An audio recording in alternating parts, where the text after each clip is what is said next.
نبی کریم صلی اللہ علیہ وآلہ وسلم نے فرمایا کہ میں نے جس شخص کو اسلام کی دعوت دی اس نے سوچا یا اس نے وقت مانگا، لیکن جب صدیق اکبر رضی اللہ تعالی عنہ کو دعوت دی تو نہ آپ تردد میں پڑے، نہ سوچا، اسی لمحے نبی کریم صلی اللہ علیہ وآلہ وسلم کی دعوت قبول کرتے ہوئے اسلام قبول فرما لیا۔ اور حضرت عمر فرماتے ہیں آپ کی ایک رات کی نیکیاں عمر کی زندگی بھر کی نیکیوں کے برابر ہے۔ آپ واحد صحابی ہیں کہ جن کی 3 نسلیں صحابی ہیں، آپ کے والدین، آپ خود اور آپ کی اولاد، اور سیدنا صدیق اکبر رضی اللہ تعالی عنہ کے علاوہ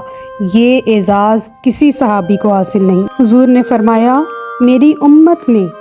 امت پر سب سے زیادہ رحم کرنے والے صدیق اکبر رضی اللہ تعالیٰ عنہ ہیں۔ معراج مصطفیٰ کی تصدیق کرتے ہوئے آپ نے فرمایا لَإِن قَالَهُ فَقَدْ صَدَقَ وَأُصَدِّقُ، بس اتنا ہی کہنا تھا کہ آپ کا لقب صدیق اکبر پڑ گیا۔